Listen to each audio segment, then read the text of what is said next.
Good morning, my friends. Top of the morning to you. So if you hear any noise in the background, I apologize. My apologies. That's they're trimming the hedges and doing what they do this morning. But yeah, it's early. Hope you have a great. I know you're gonna have a great day. I want to speak life into you and inspiration. I just want to inspire you this morning. This excuse me. This is Overcoming One Studios, and this is me, Christopher Hicks, and just want to share a few things with you this morning. So I was thinking about this like on my walk this morning.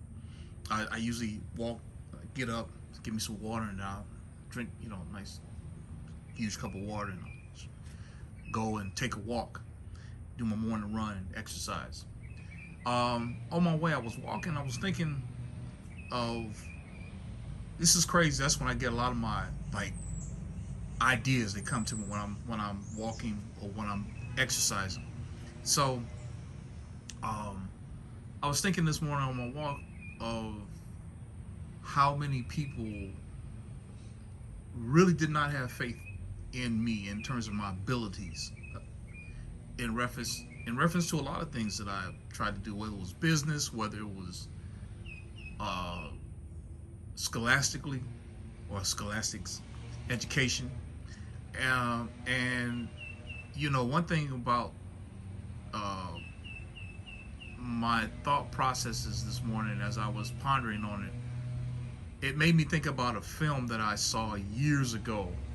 I can't think of the film right now, but it was about a young man who, this was a true story, based on a true story, about this young man who grew up in Wisconsin, had working class family, and they worked in the coal mines, and this was the job every day. Dad was the breadwinner. The brothers, he had brothers, siblings, and his brothers, they worked in the coal mines, and this was their destiny.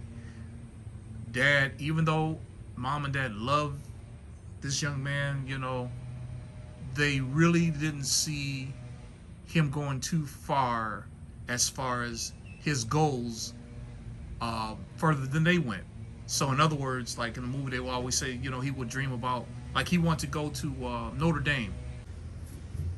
And this young man just did not have the fortitude as far as his educational skills. Like he was always in some type of media courses, elementary school. He just struggled in school, but he wanted to play football for Notre Dame. He was a short guy. He was about, I think, if anybody know football, especially Notre Dame. This was like I believe in the late, maybe mid 70s, late 60s. Football players now, man, they're like humongous, man. They 6'5", 6'6", 6'7". This guy was like 5'8", 5'7", 5. But he had a dream that he wanted to play football and go to Notre Dame. And his family was like, dude, his brothers was like, even his friends was like, dude, that's impossible. Do you know where we live at? You know where we come from? We it's like someone in the in the hood or the ghetto town, saying they want to go to University of Illinois or something like that and be a doctor. Just like, that's incredible. That's insane. Look where you live at. Look at your surroundings. But he wasn't trying to hear that, man. He was like, no, I'm going to Notre Dame. And his father pressured him every day. No, you're going to stay working the steel mills. And you're going to follow the family tradition. And, long story short, he literally left home to go pursue his dream of enrolling into Notre Dame.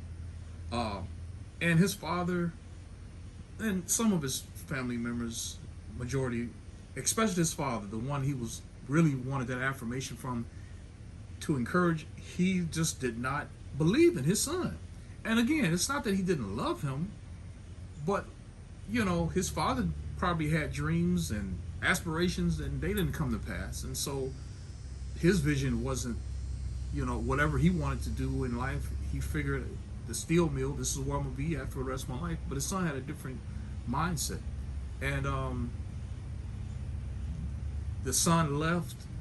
Literally, his father, he left home. Literally, his dad gave him like a few dollars. His parents gave him some money. Took the bus to Notre Dame and spent the night. Like he slept in one of the dorms, like in the hall or something like that. I don't know. So you have to watch the movie. I'll get it to you. But long story short, he he got an interview with one of the student affairs, I guess with the president, and the president told him, hey, looking at your grades, that's great. You're inspired to come here and you want to do this, but your grades are just not up to par.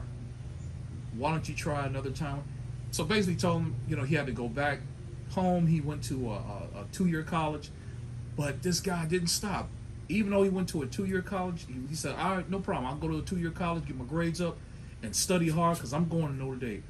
He was at this college, enrolled in this 2-year college, wearing a Notre Dame jacket. And I think the college was like adjacent to the university or not too far. So he would go to the college and to the 2-year his 2-year college, and then he would go to the Notre Dame parties and wear the jacket. He just saw himself as a student in school. There's nothing you could have told this young man. And he pressed his way. Every quarter, semester, he would go to the president or whoever, head of student affairs and admissions office, and they were like, you got to try one more time. Try it again. Get your grades up to 2 point whatever. We'll get you in. Then he wound up getting a little job at Notre Dame, working on campus. He worked cleaning the fields, the football field. He was like a janitor while he was while he was going to school, enrolled at the 2-year college. He was trying to do whatever he could to get to his dream, to get the manifestation. He didn't let anything stop him. Even though his father, who he was trying to, at one point, want to please and make him happy, did not support him, he still pressed in and kept going. And eventually he wound up getting accepted at Notre Dame. Not only getting accepted, he wound up he tried out for the team. This little 5'4" kid tried out for this team, and the guys laughed at him. And when he tried out for the first, I think it was like a a tryout. Man, they beat him up as far as running the plays and practicing. They ran this kid over. He was bleeding, but he would not give up.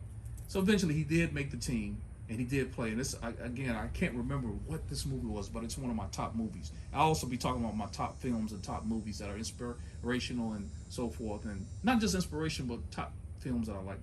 And also music. But anyway, I digress. I'm back. So I always looked at that movie and like, man, that movie reminded me of myself. Because I cannot remember a time where I had a lot of or many people who encouraged me or had faith in me. And I think one of my downfalls, and let me add this disclaimer. There were a select few people in my life that really had my back and really supported me growing up and encouraged me to want more in life. It was just, I had to hold on to those few people that encouraged me, or I had to hold on to those sound words of encouragement, which were very few, and fight against the many opposition of negativity, so much negativity that was against me. And I always think of that movie, and you may be experiencing that in your life, where you may be in a social construct or an environment, family, relationships, where you really see yourself in a different place in life. You have goals and things that you want to do, and because of the surroundings that you're in or the people that you identify with, culture, it could be culture, race, or whatever, they assume because you are African American, or because you live in the hood, or because we grew up on this side of the fence, or this side of the tracks, that our life is destined to be that way. And that's just not true. You have to, sometimes some of your worst, and I hate to say this, your worst enemies are the ones that are around you. And I think Tupac said it's really the friends the never mind, skip that. But it's really sometimes your closest friends and relatives that can kind of hurt you, man. But you have to keep going. You have to know within yourself what the Father has given you, a dream, a vision, and see yourself there. If you're not there, act like you're there. If you're not there, act like you're trying to get there. If you're not there, be there. And when I say be there, be in that moment. Be that person who you want to be. Because the people that you hang, like when I used to live on the south side of Chicago, some of the guys that I grew up with, and God bless them, they, their dreams were sort of crushed by the social status of what was going on in the community and the things that were happening in the hood. They're more inclined and in depth to that versus working on their own goals. I'm not saying all, because a lot of good people live in Inglewood. A lot of good people came out of Inglewood, south side of Chicago. I'm a product of one of them. My wife is a product of one of them. A lot of my family members. So I'm just saying, I know me growing up, some of the guys, man, hanging on the corner, just hanging out or getting into mischief was as far as they could see. And their zone or their fence, their guidelines or how far they were going to go were relegated to within a few block radius, and sometimes you can't get everyone out. And sometimes when you're trying to get out, you can't take everyone with you. You just got to go. And in the midst of where you're at, you may be living in a harsh situation. You may be in a situation or environment where there seems like there's no growth, or you're around people that are not positive, or their mindset is just not on that level of, getting better or doing better or having higher goals than yours. Just because you're in that situation right then does not have to. You just have to be mentally tough and not allow that to change your destiny. So just like that young man said, "Hey, Dad, I respect you," in that movie. Like I said, his dad was like, man, even until the day his dad really didn't even believe him until the day he actually got on that football. That's when he was invited to he invited his dad to his first game, and that's when it was when reality hit. And some people are not going to believe you until you actually get that award, until you actually graduate, until you actually get that business going. You start having economic empowerment. Then that's when people will believe. But you can't even get salty over it. You can't get upset. You just got to know all along. You have to let them know you're surprised, you're shocked. I'm not, because I knew where I was going all along. And so, like I said, I look at myself how, I was never really good in school. I always had remedial courses.